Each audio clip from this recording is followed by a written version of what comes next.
Солнечные, благотворные. Димочка, сядь, пожалуйста, за стол. I'm sure you must know. So you'll never get a visa, I would think. Так, молодой человек, там у вас, где свободно, все занимайте за столом, пожалуйста, место. Take your seats, please. Don't dally.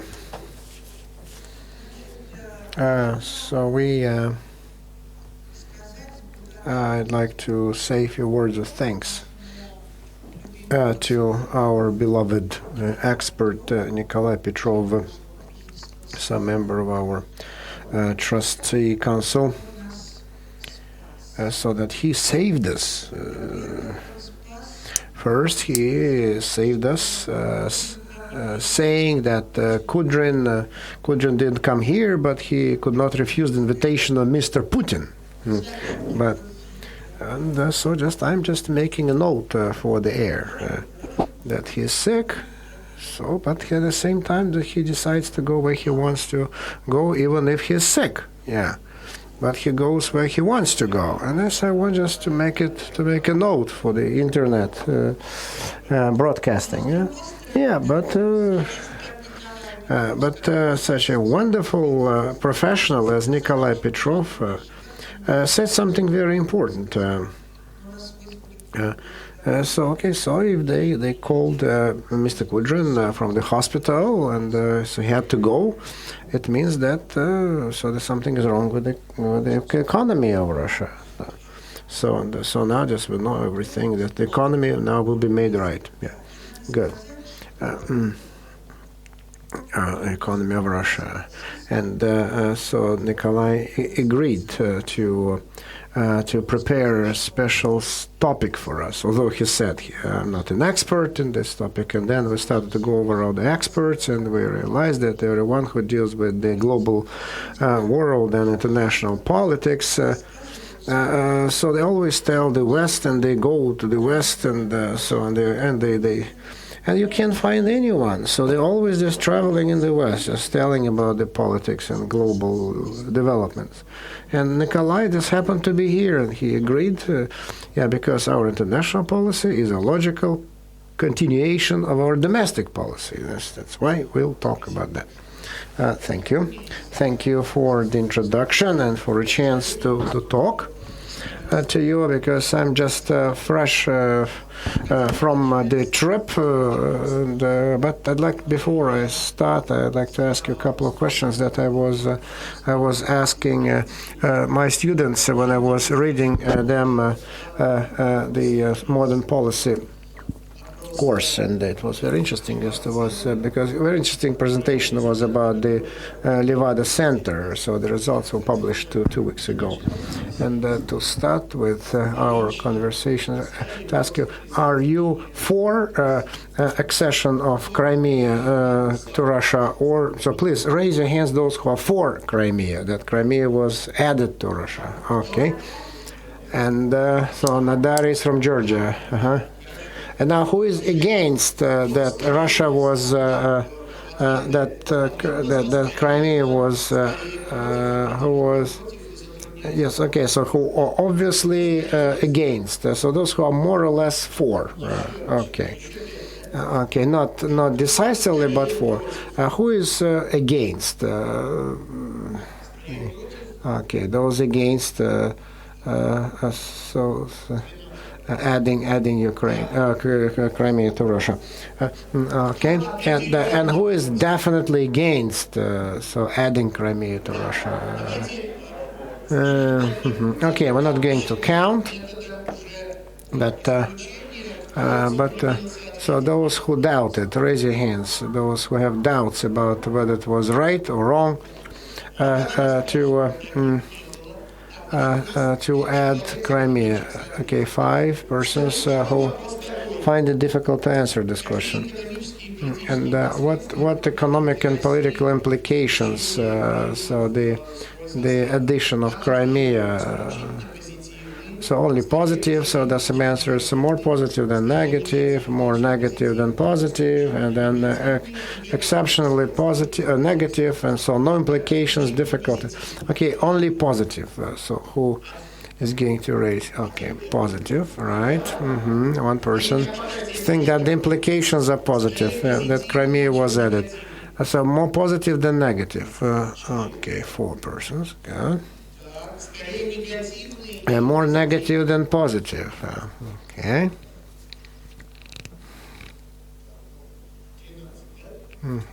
Okay. Exceptionally negative implications. Yes, the majority, and no implications. There will be no consequences. Yes, 5. And who found it difficult to answer? Yeah, 2 persons. Okay, then. Oh, okay, we got the drift. Yes. Okay. Now, this is good because we don't have an average Russian sampling, because average Russian 57% of respondents said that they are for adding Crimea to Russia, and 31 said that they are more likely for, and the 1% was against, and 4% vacillated. So this is why our sampling is certainly shifts about implications, only positive implications. 27% of the respondents. And we have how many? 120 people altogether, so we have less than 1%. Then more positive than negative, 46%. And so only positive and more positive, so all Russian sampling is so much higher. Okay. Now let me begin my story. And I can add to what Lena has earlier said, that in our country there are very few experts on international politics. So there is a big project that we've been developing for many years about the scenarios for Russia, and I'm trying just to get one of the 3 experts to participate in this project, which I think that they are Lukyanov, Trenin, and Ryzagorsky, the 3 leading experts. But Helena's wisdom was that everyone is in demand, like Mr. Kudrin, he is in demand, and they are in demand, or they are abroad. But it's not the good time to invite the experts in international policy to talk about international politics, because they are very busy explaining why what happened had every right to happen, and why just it was a good occurrence, and why it was so important that it should have evolved the way it evolved. So that is why if a person just speaks publicly, so then he usually speaks from the viewpoint of for adding Crimea rather than against. That is why, yes, I'm not going just to act as a specialist on international politics, but I'd like to look at international politics through the prism of domestic politics, because the life just prompts us to do that, because in a social geography lab head I was under socialism, and now what we are studying as an object of international politics, so was my responsibility to study, because the regions at that time were part of the Soviet Union, and so they were not international politics subjects, but domestic politics subjects. And so then my attitude, I will just certainly speak about my attitude to what has happened, because I grew up in Crimea and in Zaporozhskaya Oblast of Ukraine, and my family history has been connected all my life with Crimea, because so the grandfather or my grandmother was a priest who was a Serb. and so they moved from Serbia to Ukraine to feed his family. And by my father's side, so we have the ancestors of Zaporozhsky Cossacks, and so my great grandfather was a lawyer, and so revolution occurred when he was there, and he was being a lawyer, so he went to the secret police, the Cheka at that time. And so he managed to save many people from that secret police, but eventually, so he was apprehended and shot by the Bolsheviks. And so his son was shot by the Germans in Crimea when Crimea was occupied by the Nazis. And that is why many of my ancestors so played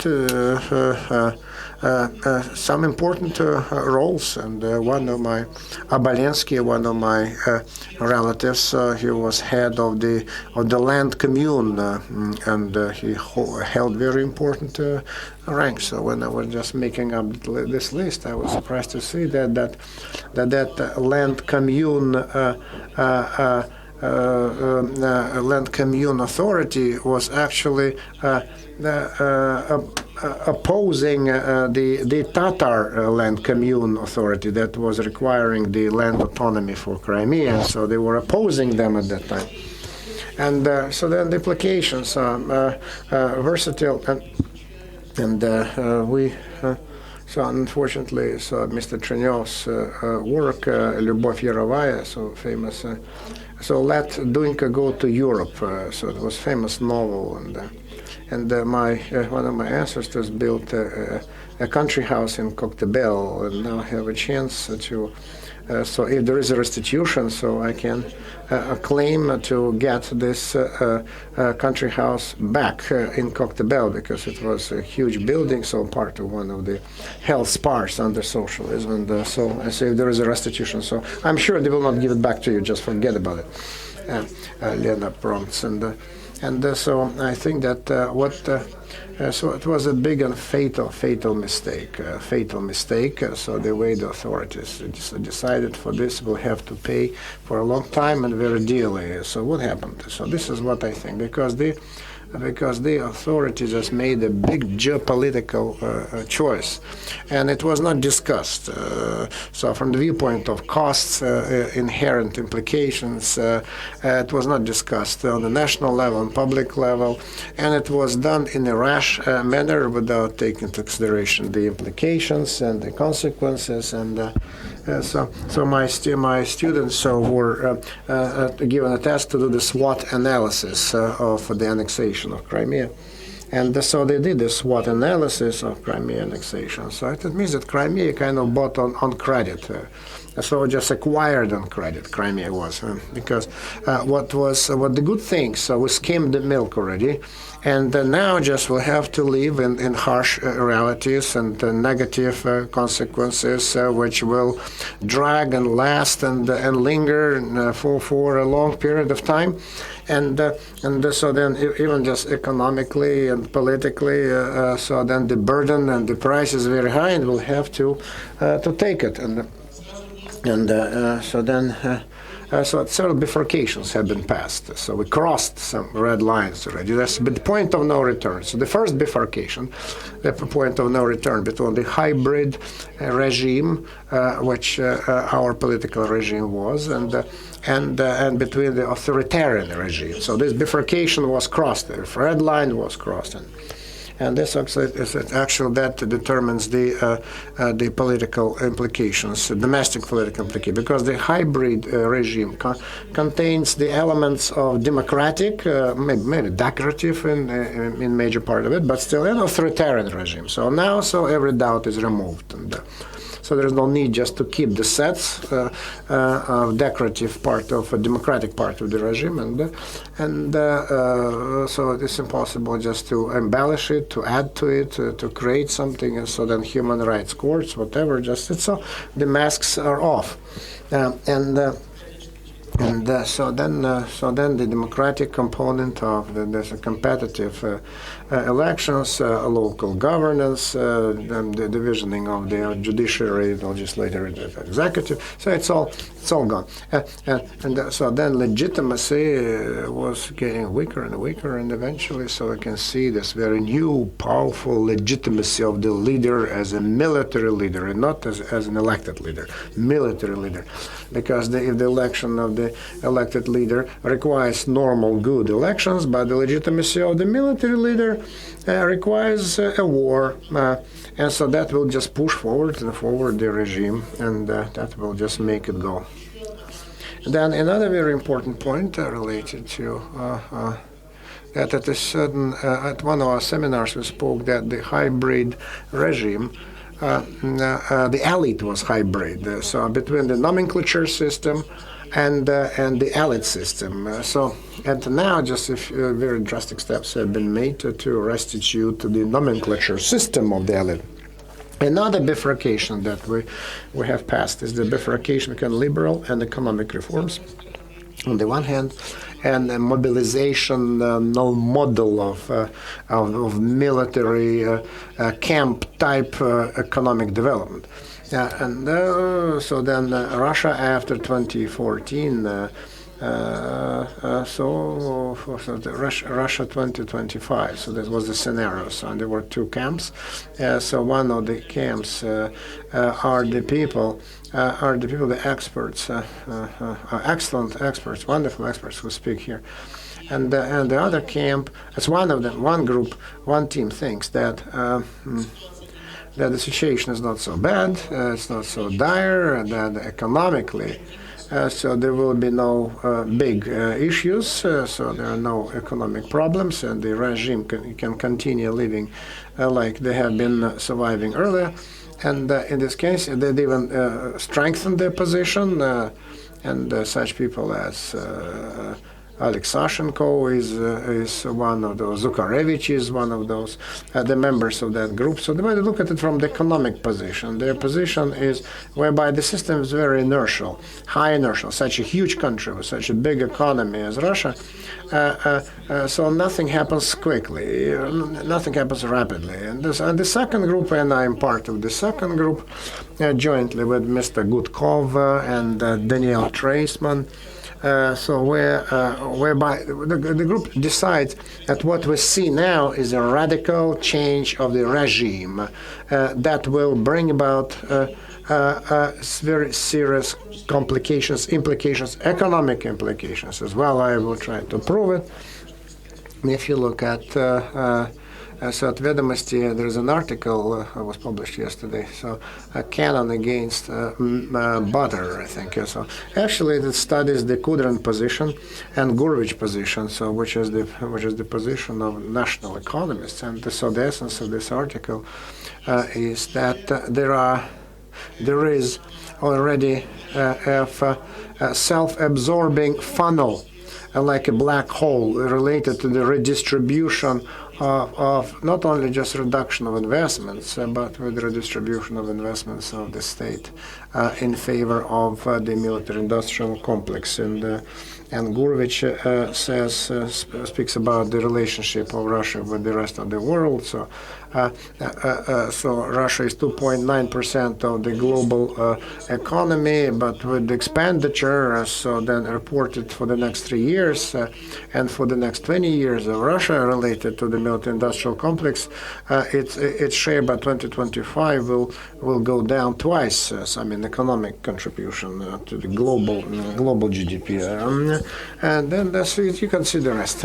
And so a very interesting article, very broadening and insightful, and but very pessimistic article. And the third bifurcation, which is important, between the empire and I would both outside and inside, and the national state. And what we see now is a collapse of the empire project in the form Putin was promoting it earlier, so meaning there's this unification around Russia, different countries into some kind of Eurasian Union. So that was the idea. He was proponent of this idea. Now this Eurasian project, if it's still named that way, so it will be project in completely different territorial framework. So whether Crimea, and so this is defense within which so this Eurasian project will develop if we do not snatch away another piece of the eastern Ukraine, God forbid. So then the logic is obvious. So after we took part of the neighboring states, state arguing that we have ethnic Russians there, so certainly we understand that Kazakhstan, so another neighbor state, cannot be, so will never go for any serious integration with us, and that is why taking care of the Russians in Crimea turned out that 20 million ethnic Russians in Kazakhstan so became hostages, and this is a very serious and negative result as well, because we didn't have enough soft power to continue integration, so we're not as attractive for the countries around us, so we decided to use the harsh force, and actually it severed the possibility to use soft power, because no Russian world, no work with our compatriots abroad, now is irrelevant,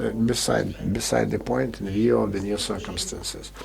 And what's important here, and so that very negative effect on what has occurred, is the impact on society. So all the taboo are lifted. So 80% support we can see what has been done. So this is euphoria, propaganda, etc. So then 80%, so the absence of the free media, so that could provide more multifaceted picture, and that's the reason. But then, so the 20 years of development of our society, so creation of certain checks and balances, certain perceptions of the law of social texture, it's all just, so the society has been thrown back, and so the degradation of society is very important and negative result of what has happened.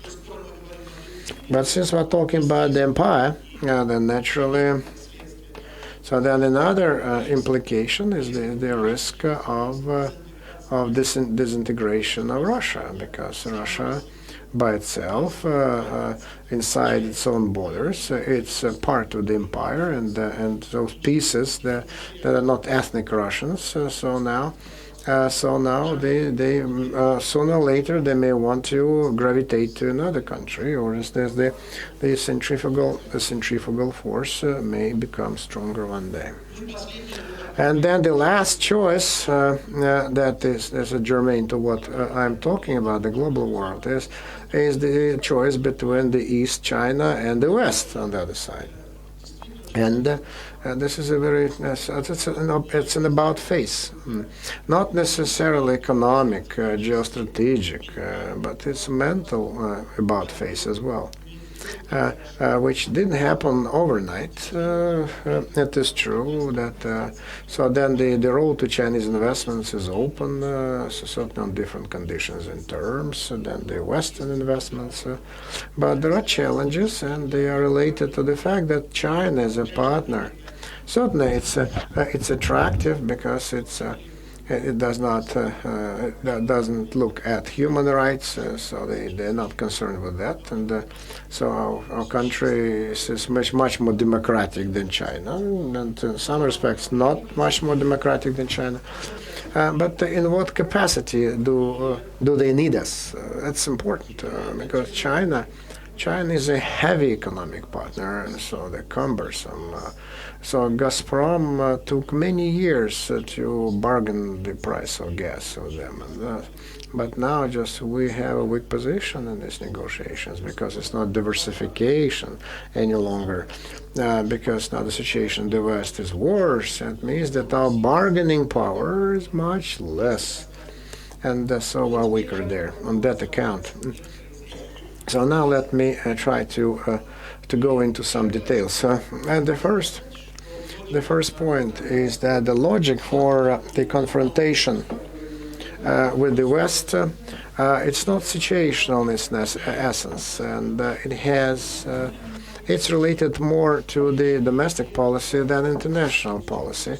And let me explain what I think it is. In my view, the evolution of the regime that we've been watching since the year of 2000, it logically brings about, comes to the point to what we see today. So we can see this oligarchic regime,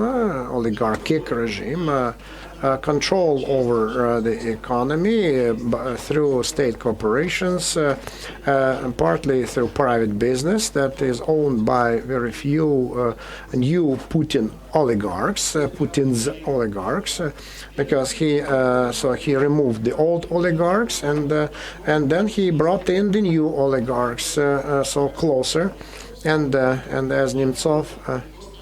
So they were not even oligarchs. They were 15 years ago. They were not even businessmen, and so they were different people. There were sports athletes.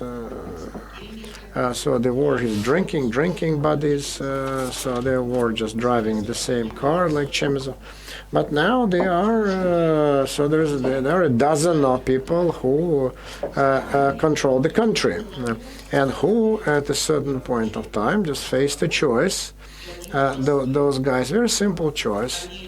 So either then the economic development could have developed towards the bigger integration of Russia into the world economy and opening up the country, and then in this case, so then economic growth would have been established, but the monopoly would have been lost, and the control over the country's economy would have been lost. And so then, but in the second scenario, the economy would be shrinking, but the monopolistic control of that dozen over the economy, so they make a rational choice, and so they do what's more profitable for them. And what happened in February, March, so it was not accidental. So it had been in the works for some period of time. So some elements of that preparation we could see even starting from summer, fall last year, and so you can say if you scrutinize what was happening after the presidential elections. And this is so it was a strengthening of control by power over the economic and political elite, and that was very telling at that time. And control the society, and so the media control, and so using some repression against those who were against.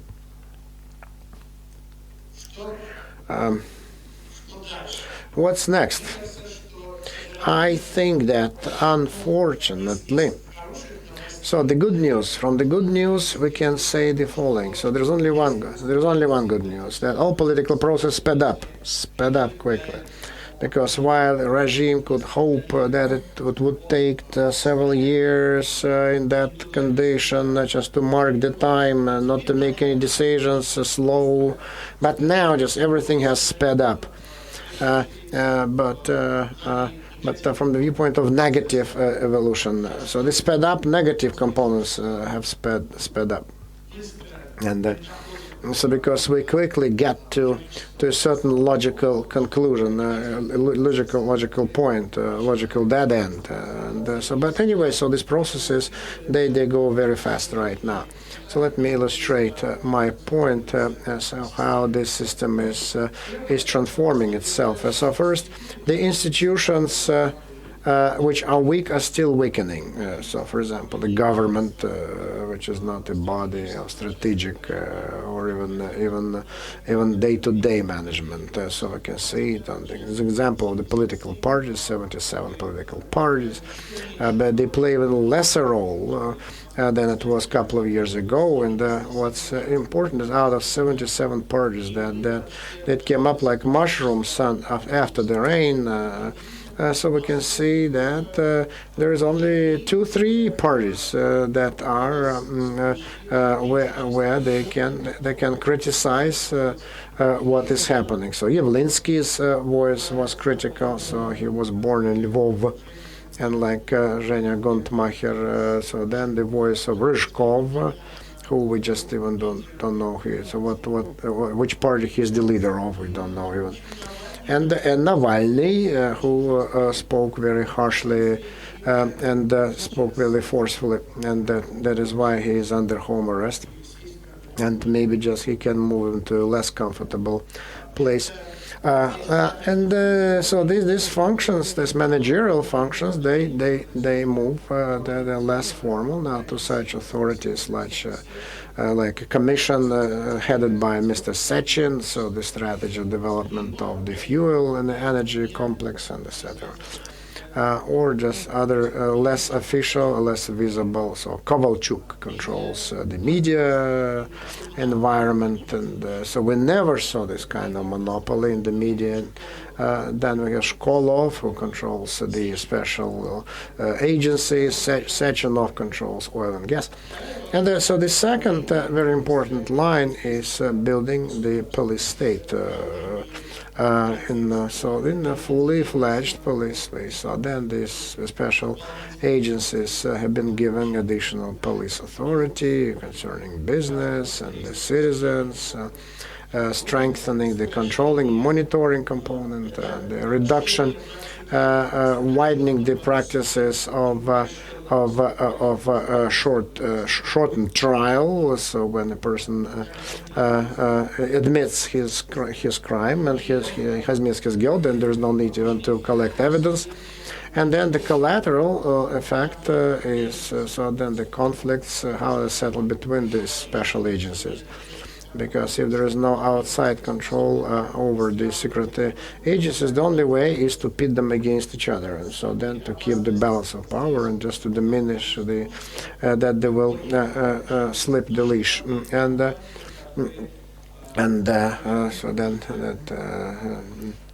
so that's to avoid the danger. There's a conflict between the FSB and the Ministry of Interior on the one side, and then about the economic crime business. So more and more people are involved, new arrests are involved. So it's a very powerful campaign, a company, and so there are many arrested, many indicted from the former Minister of Interior generals and colonels. And then there is this, the MVD2, so Minister of Interior number 2. So the Duma is a very strong special agency with its own investigatory power, questioning powers, etc. And then the nationalization of the elite. So this is related to global world. So building the system of total control over the incomes and property of management elite, which allows to control them better, to monitor, to scrutinize them better, and to make this elite more vulnerable. Then bans on and restrictions for the bureaucrats to own property, assets, money, accounts, so then a de-offshorization of business, so punishment of the guys like Serdyukov, the former. So then the cadre cleansings, soft cadre cleansings. So it go under the flag of corruption, so mergers and acquisitions, transformation of agencies and institutions and structures, a mass campaign to cleanse the staff. So the cadre cleansing, not only in the Ministry of Interior that are going on, but in the regions. Also in the regions. And another thing that we discussed once, this is kind of a foolproof system. Any system should be foolproof, that will not allow a fool to put his hand into the mechanism and spoil his hand and spoil the tool. So these were the relatively free mass media, and then the parliament as a tool, control tool, direct election for the governors and then NGOs, and now experts. And what we see is pushing out of experts, squeezing out and getting rid of them, or the allies are not needed anymore. On the other hand, this is the last resort of a foolproof system. So the last people who still could tell something to the authorities about the not in a non-complimentary way about the decisions. So then again, experts and UCOS and those witch hunt that we see, firing people who negatively respond to the situation. And then, in view of that, I wanted to say a few words about the Western sanctions, the measures that are now considered to be as a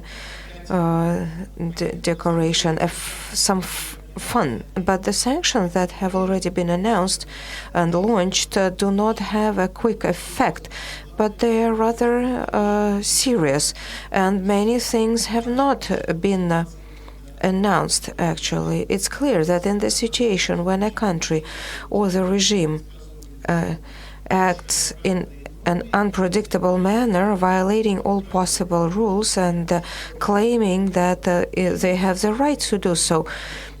So any business without any, except some very risky investment, will not venture into this country, having a fair concern that political decisions may be made that will actually kill those investments, depreciate.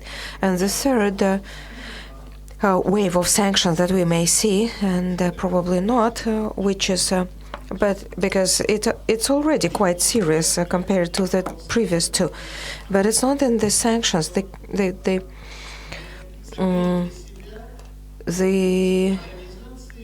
matter is that we locked the door to modernization and joined activities with the countries that could help us, at least with a reasonable period of time. And we are having this way, the time of demodernization. So we were, during the tandem times, we were pretending to modernize, and now we are turning into the opposite direction. So let me show another few lines of the transformation. Stricter control of the information space and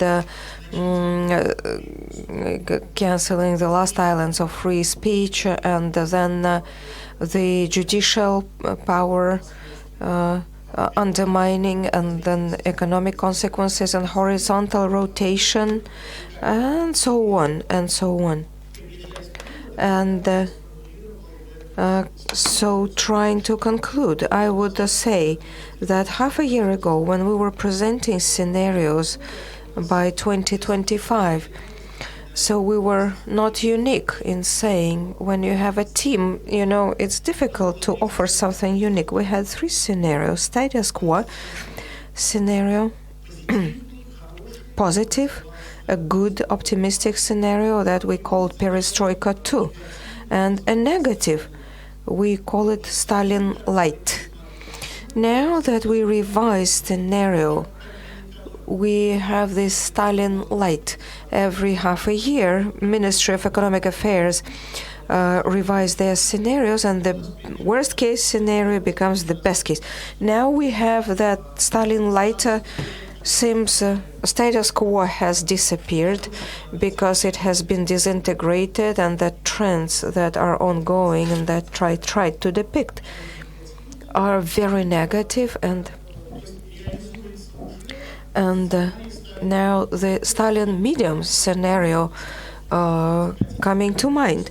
If you wish, I will illustrate in different direction what it includes. And the worst case scenario is the one that I would call anti-perestroika, when the authorities initiate some things and free the dark forces that open the Pandora box, then that get out of control. Just like in Perestroika, they got out of control first, and then they gain momentum to the authorities, and the authorities have to run to avoid being squashed by those dark forces, and then they get kicked out and the situation gets out of control. And in my opinion, this danger of such scenario to nationalism, to clashes of different types of nationalism cannot be excluded. And in order to wrap up with some positive comment, let me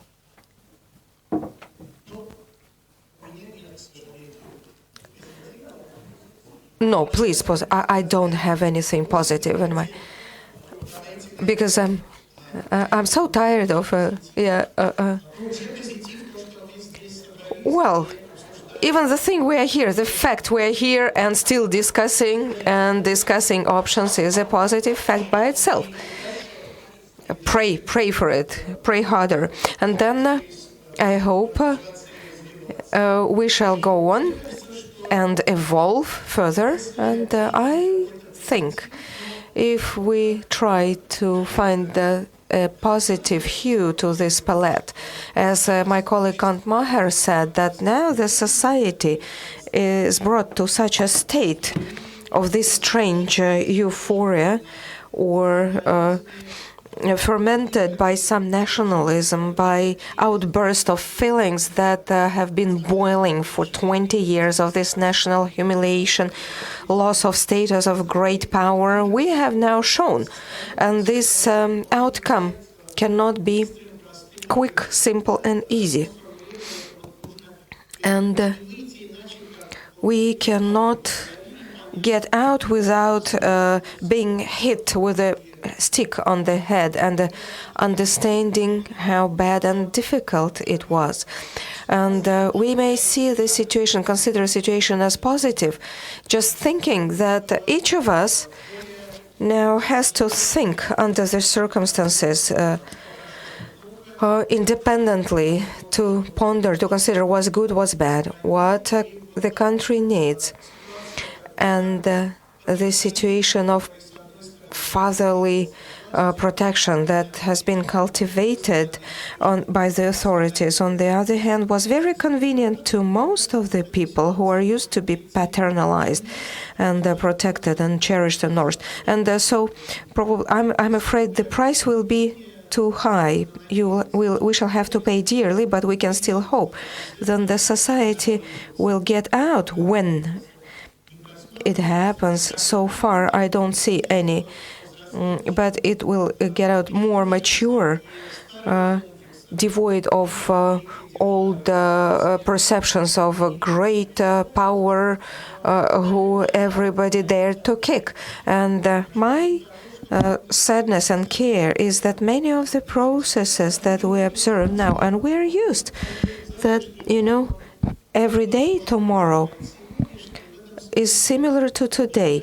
And in this respect, we do not have a feeling of desperation, loss, and irreversible damage. And I believe that many things that have been done wrongly can be reversed, but the price, the cost, the effort is going to be too high. But there is still hope. Yeah, he said with optimism. Mm-hmm.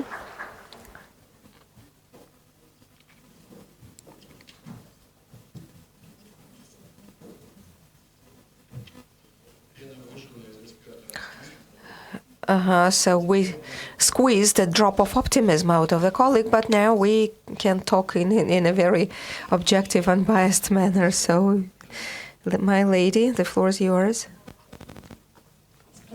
Thank you.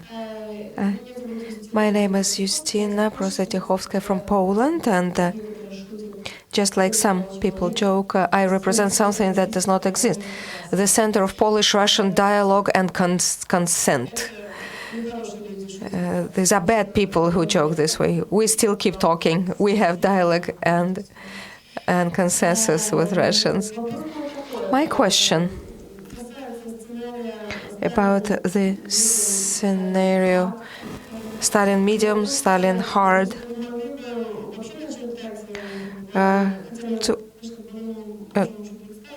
We can imagine.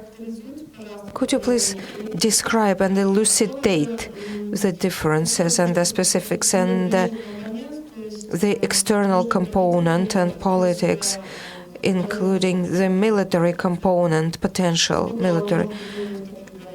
How can it be present in such scenarios? Oh, thank you.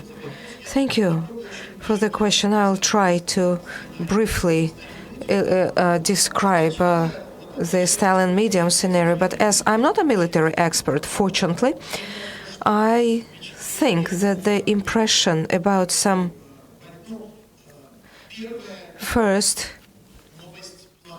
bad news first, and to do with very negative consequences, global consequences, when we have consummated the Budapest agreement, according to which Ukraine got guarantees for security in exchange for lack of non-proliferation of nuclear weaponry. So now the whole doctrine has been undermined. It's clear that if you are the North Korea and you have nuclear bomb, you will be criticized and the foreign troops will not poke their noses to you. But if you are Ukraine, a country much more powerful economically and located in Europe, but you do not have a nuclear bomb, an atomic nuclear bomb. You do not have protection from such intrusions. And even in Ukraine, we hear appeals and statements from prominent people to restore the nuclear potential as the only guarantee of security. And all other countries who who watch attentively what's happening, make relevant conclusions. And I believe that there is no big military threat from Russia, except probably Ukraine. Russia is no military threat, and saying that we are up from our knees and now we're a military superpower just because we see what happened would be wrong. Because there was an operation well prepared and duly performed that demonstrates Russia having special forces, not very extent, not very big, but specially targeted for such a point operation. But you never compare the military potential of Russia to military potential of the Soviet Union. And in Gorovich article that I mentioned, remember, Kudrin left the government just on the wave of the conflict on military grounds that he considered absolutely irrational and absolutely a huge burden for the country, because this is a hole where you can pump in exorbitant money, and they already pour in, and 60% growth over the next 4 years proves it. And the other budgets, like for smart economics and for human capital development and social potential, drastically shrink. And speaking about the Stalin media scenario, for me, what's happening primarily has to do with domestic policies. Not because I do it, but because this is probably the main target, and international consequences, more or less negative, is a side effect, adverse effect. So what is done for the domestic. Yes, I understand it, but I would like to know what are the external actions, the international actions that are necessary for. In spite of your status of foreign citizen, I actually have to reprimand you. If you want to speak up, please ask me, so that I wouldn't just sit here for nothing, just to sugarcoat the pill. I want to tell you that you don't have to be desperate about the dialogue. Just the mere fact of your presence here says that confirms that the dialogue is ongoing and the school will continue because Poland is our favorite partner, beloved ally, beloved neighbor. You want to add? Microphone. I just wanted to thank you for your words. Thank you. So briefly, let me just finish about the Stalin minion. In economics, it's complete state, or rather, Putinization or statinization of economics and business. I mean Putin's oligarchs, and then improving their further militarization and turn to militarization of economics. So Easternization, demodernization because of confrontation to the West, where liberalization of economics and dismantling of market tools. You can read that there are some books of Glasiev, one of ideologies of such economic development, who says that. Who supports his position, saying that in the crisis we now have to change the technological structure. Russia is hopelessly lagging behind, and catching up in the Kondratiev cycle that's now finishing is impossible. And I understand that the Glasiev's idea is in several years of unique opportunity, we can still jump into the new technological train. And become one of the leaders there. In my view, this all would be broken against the fact that the resources that in the third Kondratiev structure have been the key and in the present core are still important. And the further we go, the higher role belongs to the intellect and human capital, where we have more and more issues, and less role belong to the natural resources, mineral resources, which we have different and in abundance, but that cannot allow us to become the technological leader. And as for the power, so again, dismantling of the democratic declaration, hypertrophy of enforcement, then purification, cleansing, and other things. And it's important to understand that there is a revolving spiral. It doesn't mean that there is a plan to do the way I describe, but after we have made the first steps, the authorities will have to continue in the same direction. As for the relations between the center and the regions, on the background of appealing to federalize Ukraine and centralization, further unitarian nature, and the trends do not change in ideology. They have been shaped and they continue. Isolation, xenophobia, strict anti-Western course, strict loyalty to the state, faithful. So negative background when you search for traitors, for defection, and then mobilization of the state on the basis of nationalism with constructing a relevant ideology.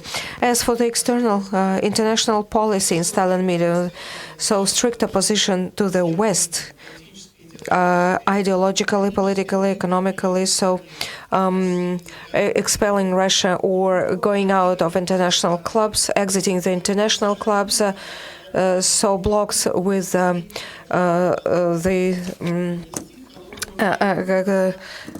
countries, and then you can continue Cold War with the if you can afford it, but when your economic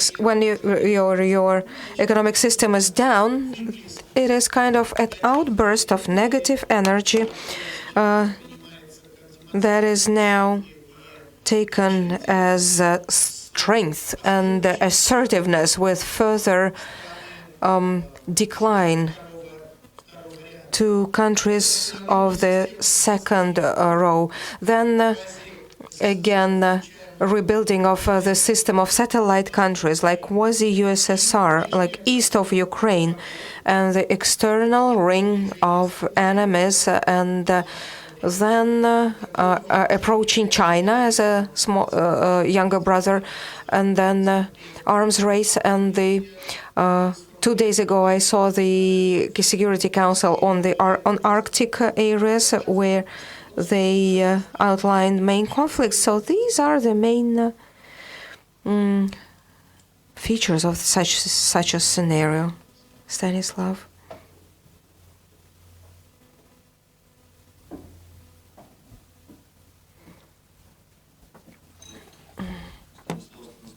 Stanislav Stanksy, thank you for the lecture. I would like to start with a small preamble. 100 years ago, First World War broke out. So Hungary and Germany were perceived as aggressors, especially Germany, who invaded Belgium. And then over 4,000 prominent people in Germany passed a manifesto whereby they tried to protect their country from international negative reaction. So they wrote down there a list of lies. They declared that it's Germany that wants to protect the culture and the values. And trust us, we shall be able to bring this war to an end as a civilized nations with the heritage of Goethe, Beethoven, and Kant being as sacred as our hearts and homes. Over 4,000 artists and culture leaders in Germany. 100 years ago. So I have a question, 2 questions. Do you see our experts' view, Andrei Zubov opinion about Hitler and Putin to win for the territorial war? And this autumn in the Crimea and Sevastopol we have elections. We shall have elections next fall. Do you think the Russian intelligentsia should ignore this election?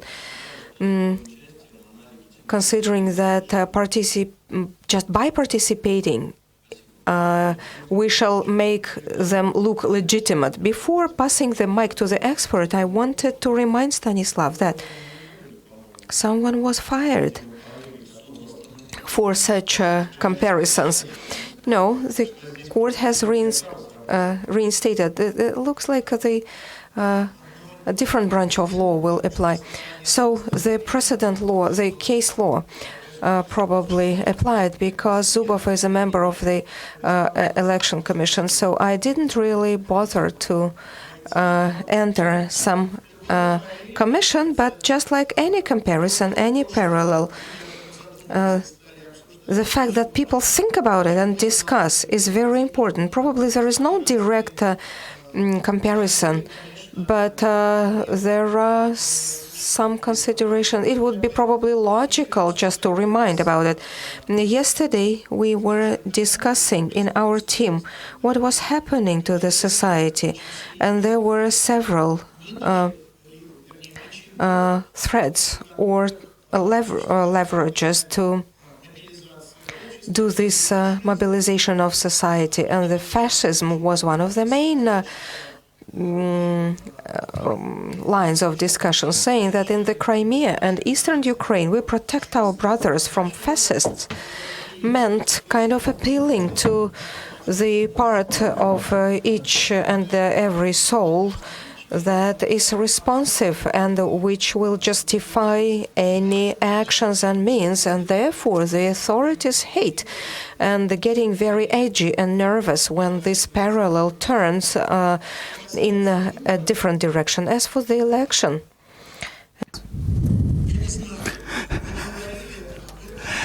we have not tackled up this subject as a serious political factor, but one should not forget about the Crimean Tatars, who have their their views, and Mr. Gemilov has been prohibited from entering the Russian Federation for 5 years, of which a de facto part now is Crimea. Now, this is a very dangerous thing. Mr. Putin has generally been very cautious in matters like that, and he even had a conversation with Mr. Gemilov. Given that 9/10 of the Crimean Tatars live in Turkey, and they play a significant role in the intellectual and political community of Turkey. And from that standpoint, going for confrontation with the West, Russia can hardly afford yet a conflict with Turkey. And the Crimean Tatars are very well organized, mobilized, and they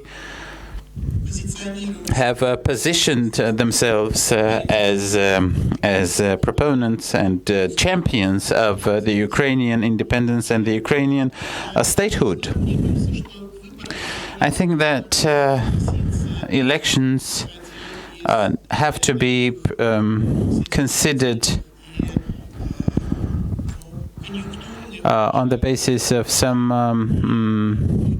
political relevance, and I think that any elections, even the frauded elections, are better than no elections. In this sense, one could agree with Vladimir Lenin. If there is a legal opportunity to participate in the elections, and the elections is not just about voting,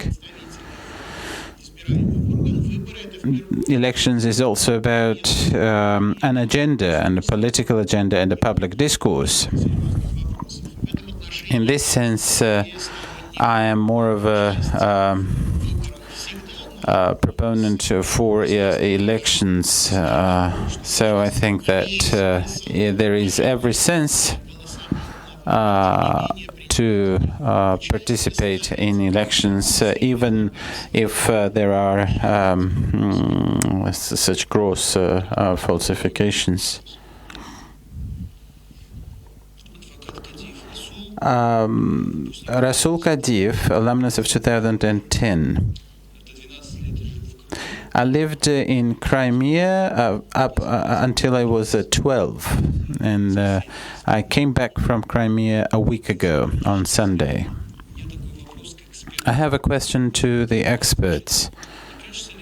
Do you not believe that the Russian experts,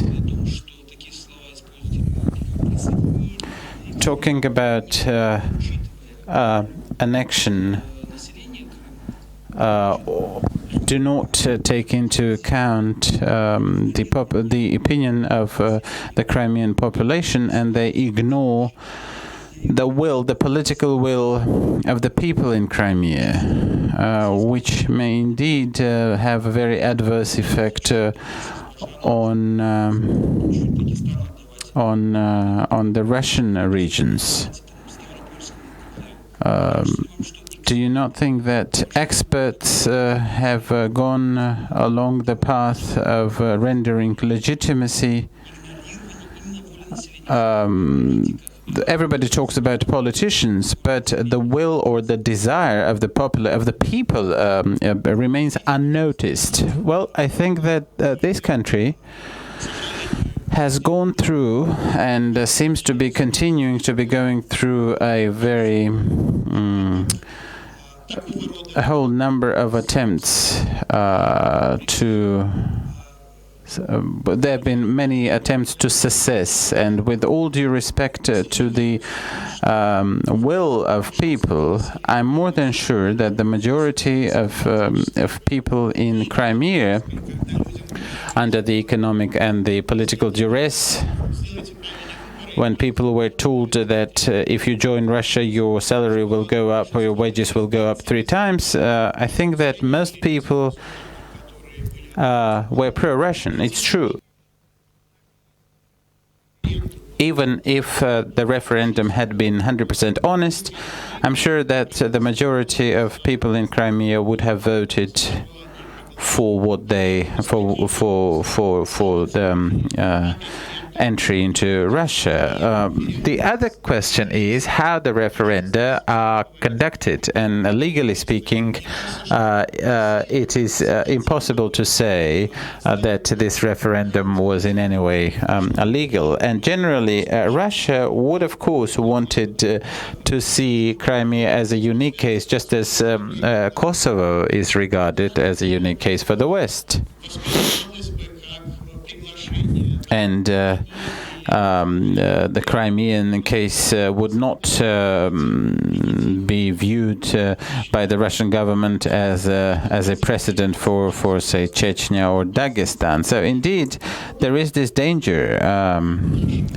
The Russian government has dismantled a number of taboos and created a whole number of precedents, which are quite dangerous, precarious to us. Don't trouble, as they say. Don't until trouble troubles you. So. Mr. Navalny's post in his blog was very sensible because he, as a reasonable Russian nationalist, supported the will of the Crimean Russians, asked a legitimate question: if the Russians would be prepared to face the consequences of a very similar referenda by the peoples of the Northern Caucasus or Tatarstan, for instance. So, indeed, the question is that the central government was in a very favorable financial situation. Now we're going down, and such precedents will continue to repeat. So when I'm talking about experts, first of all, I would like to talk about the Constitutional Court, because the Constitutional Court took within about 2 hours a verdict about the constitutional validity of the referendum in Crimea.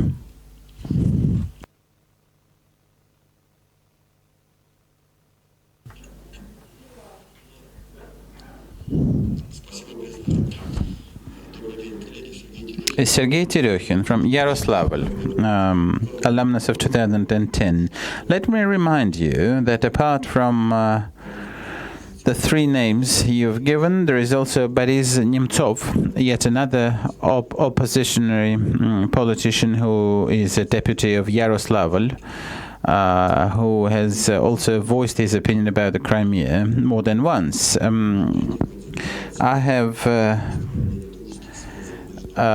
for about 3 years, I have been working in inter-regional relations between a region in Bulgaria and the Yaroslavl region. Over the past 3 months, our relations have been strained because of the events in Ukraine. We can't arrive at an agreement with these Bulgarian colleagues, so we can't sign this agreement on friendship and partnership because of the overall tensions associated with the situation in Ukraine. How soon do you think will the Russian-Ukrainian relations get back to normal? And a personal question, in your personal opinion, how long would the Ukrainians in the west and in the center of the Ukraine continue to be full of animosity towards the Russians? Well, unfortunately, I think that your generation will have this stigma. I think that we have problems in our relations with Poland, the roots of which go back into history. Such things are not easily forgotten.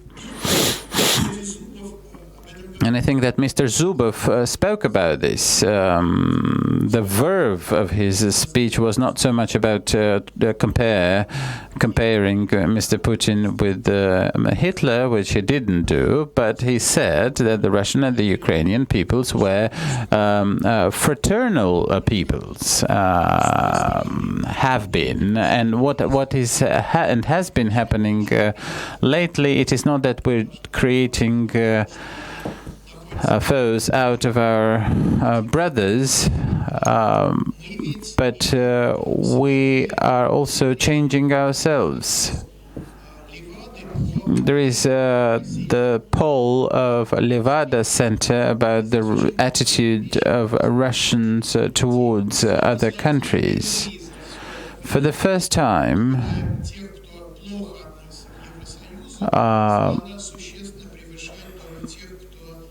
in history, the number and the percentage of people who are critical or negative in their attitude to the European Union has exceeded the number of those who are pro-European in the Russian polls. And today, in about we're seeing these negative trends. So clearly, the Ukrainians, the majority of the Ukrainians, believe that Russia's policies are inadmissible. Of course, we're talking about the current situation. It would be good if that ends with that. So far, Mr. Putin has said that Ukraine has failed as a state, and it is assumed that people in the west of the Ukraine are pro-fascist, and the rest of the Ukrainians are our brothers. So Crimea is, I think, a special case, not because I think that there were any legal grounds for what Russia did, but because even within Ukraine, Crimea was perceived as not the core of Ukraine. Think about Mr. Putin's big press conference that he was trying to make an impression of a pacifying rhetoric, but in the West, the observers immediately took notice of his illiterate conclusions about a Novorossiya, which he called a province in the Tsarist times with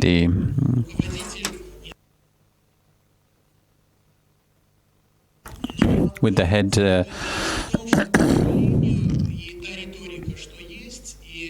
The rhetoric that we see and the actions which we witness may indeed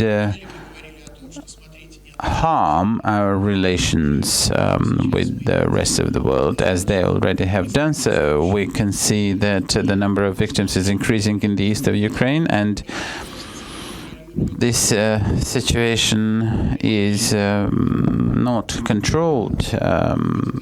It is getting out of control. Neither in Crimea nor elsewhere would we have observed this situation if people had thought differently. But the negative consequences for the Ukrainian statehood and the insult, the injury that the Ukrainians are feeling are not exhausted by the events of today. So unfortunately, I think that our relations may well get much worse for several generations to come. A question from Georgia, Nodari. Nodari is our alumnus from Georgia. He's alone from Georgia. We have quite a few Georgian alumni. We welcome you. We very much like that you're here. Thank you very much, Nikolay Vladimirovich. I'm alumnus of 2008. We do not divide. We do not make a division line between the state and the people often, but it seems that the state and the people seem to be synonymous.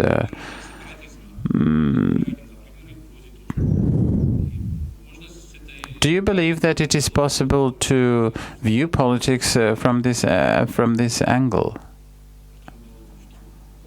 The division between the state and the society.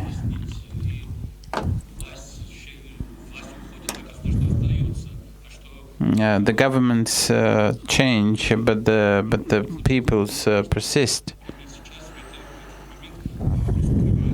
So on Crimea, the opinion of the people or of the society and the state may coincide, but this is by far not the case in every situation.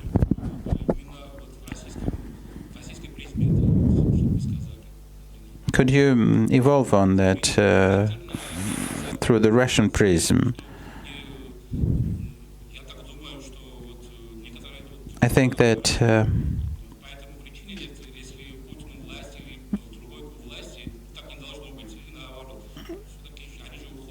people change, people stay, and the governments change. After all, Mr. Putin is not forever.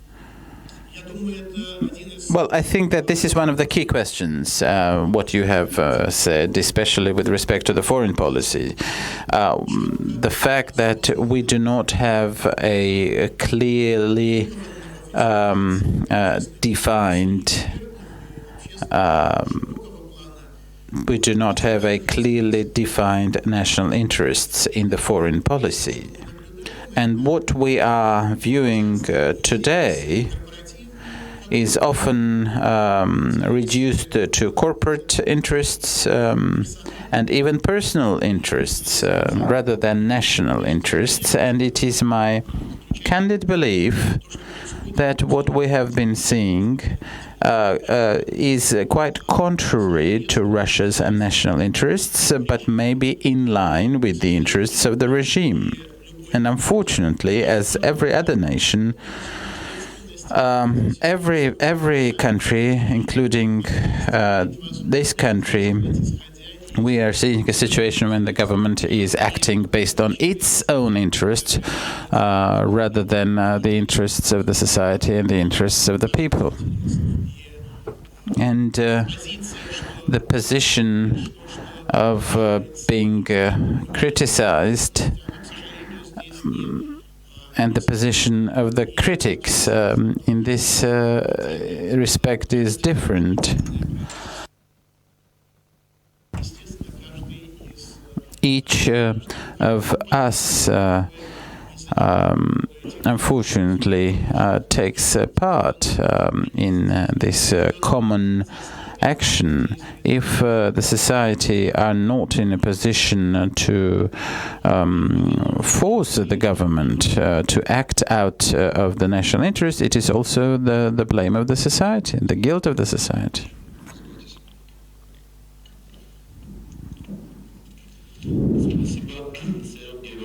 Serob Gevorkyan from Armenia. I have been invited as a visitor. I'm alumnus of the Armenian School of Political Studies, and if we compare,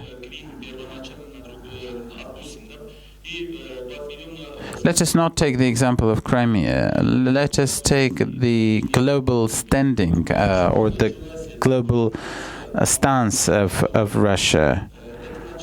I think that this crisis derives its existence from a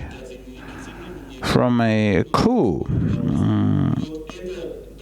in the Ukraine, and this might have led to the Ukrainian government, the current Ukrainian government, have arrived at the powerhead through illegitimate means, and this may indeed become a true threat to the Russian Federation. Do you not think that there has been a role? And could you also give a comment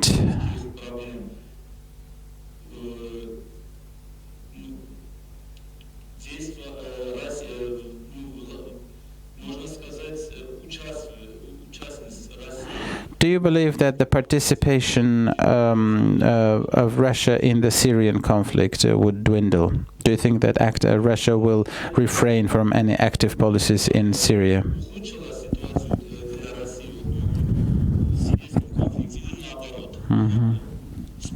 Thank you. Well, your first question. In my view, with or without Crimea, Ukraine, with this confrontation and the closing down of the system, is in many ways determined by the inner logic of the development of this system. The events themselves were influenced by the European Union to a certain part. It is also well understood that there is no reactive nature. What has happened is probably too serious to be explained by, say, the personalist authoritarian decisions. And I think that it is enough to see. Let's think about the Security Council and the UN, who has supported Russia apart from Armenia. Armenia, which is heading for the customs union, Zimbabwe, Syria, North Korea, Sudan, Bolivia, Nicaragua, and I think that this is an indicator of isolation in which Russia has found itself. So it is one thing to compare the situation with Kosovo. It is another thing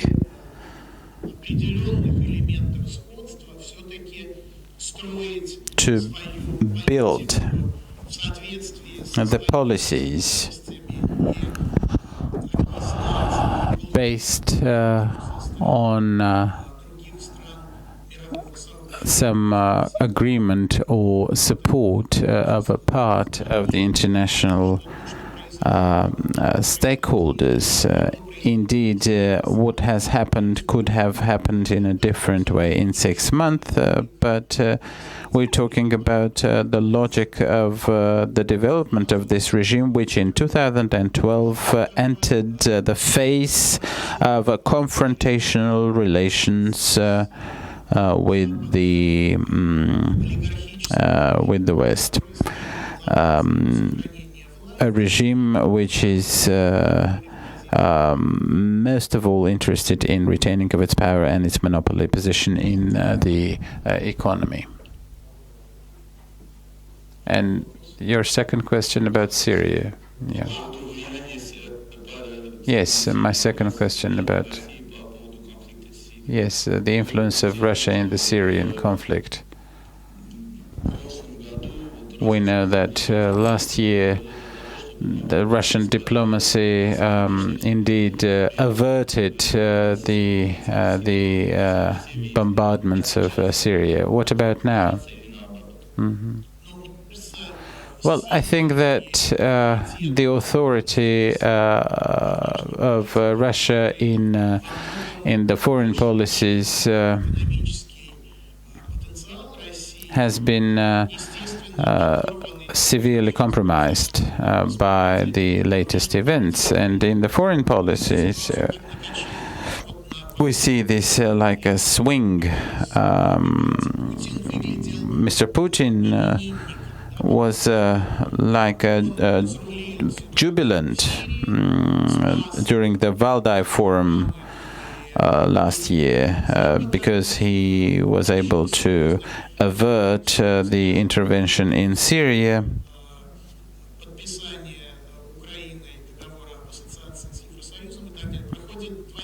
2 months pass and the situation changed to its opposite. So I think that the problem of this swing or this seesaw is that the pendulum is more and more going to the negative extreme, including this modicum of a triumph with respect to Syria. Colleagues, we have to observe the time schedule. It's 1 minute past 4. I would like to thank Nikolay Petrov for this session. We shall break for 28 minutes.